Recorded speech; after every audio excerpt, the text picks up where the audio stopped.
Warning. Warning. Smoking causes cancer, Heart disease, Stroke, Lung diseases. diabetes, emphysema, and chronic bronchitis. Smoking also increases risk for Tuberculosis. Certain eye diseases. And rheumatoid. and rheumatoid arthritis. Yeah, but do you think you'll still sneak a ciggy? I think so. Unlikely. If I'm drunk enough. Yeah. Oh, yeah, probably. We have a shining colossus of research that clearly defines all the health risks and dangers of smoking. And yet, here we are, still smoking. And all that research has done little over the years to curb, honestly, one of the most important aspects. Smoking is just so fucking cool. In 2020, the New York Times declared that smoking is back after cigarette sales increased for the first time in 2 decades. Last year, The Guardian ran a piece with the title, "Smoking is Back and It's Still Cool and Deadly." Go watch any of the biggest films and TV from the past year.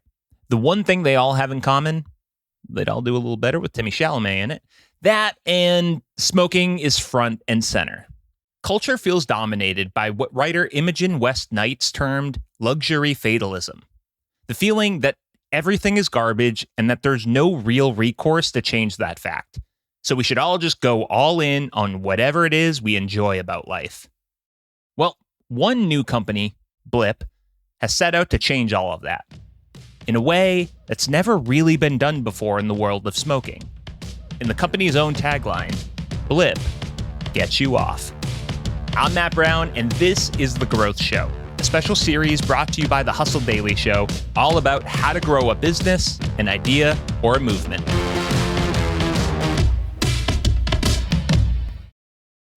Help desk software, payment software, email marketing tools, CMS and blogging tools, SEO tools, deal management tracking, pipeline tracking.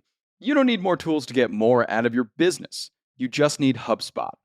Their all-on-one customer platform is a dream come true for every member of your team, with best-in-class campaigns and workflows to generate more leads for marketing, category-leading pipeline management to help sales close more deals, powerful AI chatbots, and a knowledge base to help service teams scale, and it's built to deliver results and revenue faster to help your business grow. So dump the disconnected tools and the chaos that comes with them. Discover what HubSpot's all-on-one platform can do to streamline your business. Visit HubSpot.com to grow better today. All right, so let's start with 2023 and the youths. Just last year, the youths who ever tried e-cigarettes, approximately half reported currently still using them. No need to read between the lines here. Many youths who try e-cigarettes remain e-cigarette users.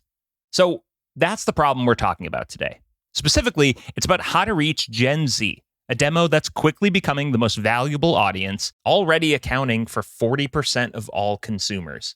The first step to reaching a generation? The same step every company takes. Competitive analysis. You probably already know the brands in this space, as I like to call them, the Nicks. Nicoderm, Nicorette, and a host of generic drugs that dance playfully around the words nicotine replacement. All these genuinely helpful products are all, well, boring. And when it comes to the quitting game, boring is bad business. It was a really easy competitive analysis because it's private label, and then it's Nicoderm and Nicorette, which are, big pharma owned. So there was no brand in the space. And the landscape was dead, flat, and then nothing exciting. That's Allison Lord. I'm Allison Lord, and I am a co-founder and president of Blip. Blip is a nicotine replacement therapy with products like gum, lozenges, and toothpicks. The company launched just over a year ago. And the founding of Blip is pretty interesting here because Allison mentions she's a co-founder. The other co-founders? There's Brian Bordanik and Julie Schott, the folks behind Starface, an acne medication company known for its bright and bold pimple patches that look like star-shaped stickers for your face. And everyone's wearing them, from influencers like Florence Pugh, Willow Smith, or Justin and Hailey Bieber, to people on the streets and online. You've probably seen it before. The company has effectively normalized wearing your acne treatments proudly. And now, Starface's founders are working with Allison to set their sights on smoking cessation. And so we thought, we're all great at building brands and marketing. This is perfect. There isn't a brand here. So let's be that brand and let's bring a human into the experience, because right now it's just, product in a box, over-the-counter product in a box, and something that wasn't speaking generationally to anybody. All right, it's been a bit since I dropped the statistic in this episode, so here's one to consider. Just shy of half of all Gen Z has made a purchase decision based on a recommendation from a social influencer. So instead of paying an influencer to wear your product after it's made, the team at Blip decided to bring one in from the start. The trio of Allison, Brian, and Julie partnered with their fourth and final co-founder, Josephine Lee, a model and performance artist based in LA who's better known by the name Princess Gollum. And also Joe is just like one of the coolest people on the planet. Like truly, like trends come from Josephine. She doesn't follow trends. She was the original model for Starface. And on one of the shoots that she was doing for a Hello Kitty X Starface pimple patch, she kind of brought this idea to Julie to say, do you think you can do for, quitting smoking what you've done for acne so that you don't feel as lonely, doesn't feel as stigmatized, and it starts a conversation from like a cool lifestyle perspective. Because prior to that, Josephine had a bit of a health scare that really made her think about all of the habits she had in her life, and she was a very, very avid vapor. The idea that she couldn't have her vape in her hand for a couple of minutes was very anxiety driving for her. With the right leadership in place, the founders focused on reaching a different audience than Blip's competitors, the Knicks, and they chose branding as their key differentiator. It was ripe for something to be exciting, and I think that bold is one word that I use, and there certainly has not been any kind of boldness in this space. To describe Blip's branding, it's a Y2K aesthetic you might have seen in magazines like Teen People, Cosmo Girl, or YM, remember those? There's pops of bright pink and lime green. They even have a cartoonish Grim Reaper as their mascot. The brand's loud, almost like a spiritual cousin to the co-founder's other brand, Starface. Josephine really kind of designed this brand that feels very futuristic, but also very nostalgic in certain ways. I also love the dichotomy that it's both fast and it's bold and it's kind of space-like, but slower in its nostalgia and sometimes lo-fi in the way that it shows up. So I think we always play with this dichotomy of like young and old in certain ways throughout the brand. So how do you pair the visual language with a written one? Well, if you're Blip, it's with taglines like Blip gets you off, that you heard at the top, and no ifs, ands, or buts, and die another way. We have cheeky smiles on our faces all day. And you've seen the ones that made the cut, the ones that didn't make the cut. Sometimes we're like, ooh, cringe, should we do it? Consider this a public service announcement to brands. Too often, brands play it safe. They play the hits. They play what's worked in the past, often for others, not necessarily themselves. But being like others, or only taking things half measure, just does not cut it in today's market. Being anything but bold will get lost in the ether like... And here's why I think this marketing strategy is so interesting. Blip's essentially completely flipping the word-of-mouth customer journey model.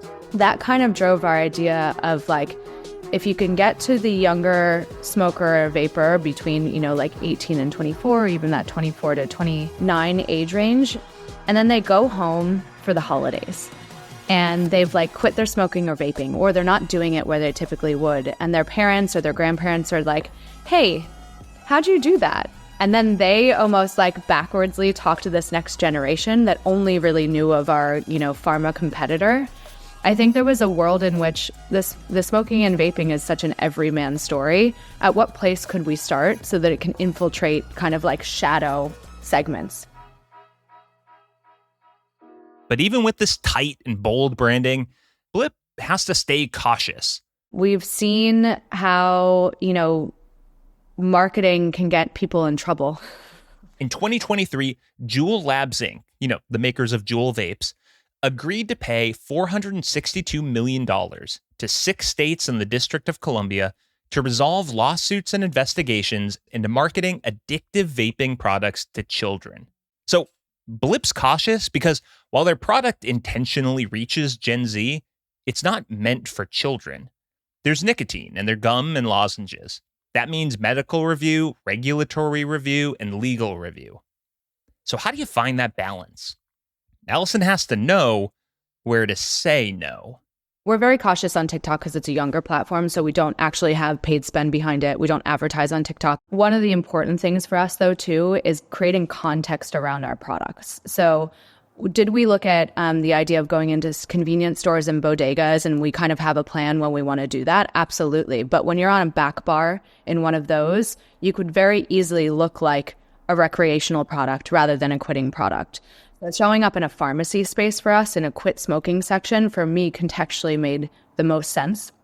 All right, so smoking's not all some deep, dark spiral. Since 2002, there have been more former smokers than current smokers. That's more than 3 out of 5 adults who ever smoked cigarettes have quit. All right, crack that notes app. Here's the rundown. Here's Blip's keys to growth.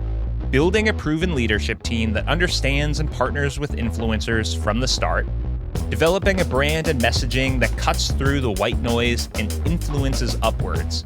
And lastly, a highly targeted marketing strategy, not afraid to say no. For Blip, that's trading paid and social campaigns to focus on high-value pharmacy shelves. I did bring your Gatorade. This is also not working. Recently, my niece and nephew came to visit here in LA. As you'd imagine, it was chaos inside my tiny apartment. Hot dog. But I wanted to get some of that Gen Alpha insight into how the next generation thinks about smoking. When you're outside and you see someone smoking a cigarette, what do you think? I yell out, it's gross. You yell out, it's gross? You say it to the person just as you walk away? As I walk away. Says stinky. Stinky. Smells like farts. It smells like farts. Very scientific.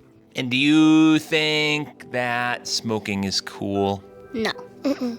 Would you ever smoke a cigarette? No. Never. No. Generational shifts do happen. Some by strategy, some by distraction. What do you really want to do right now? Play your games. Okay, fine. Let's play some video games.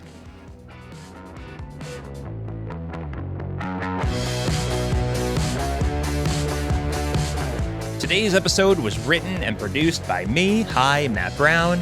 If you'd like to hear more from The Hustle, be sure to subscribe over at thehustle.com. All right, that does it for me. Talk to you next episode.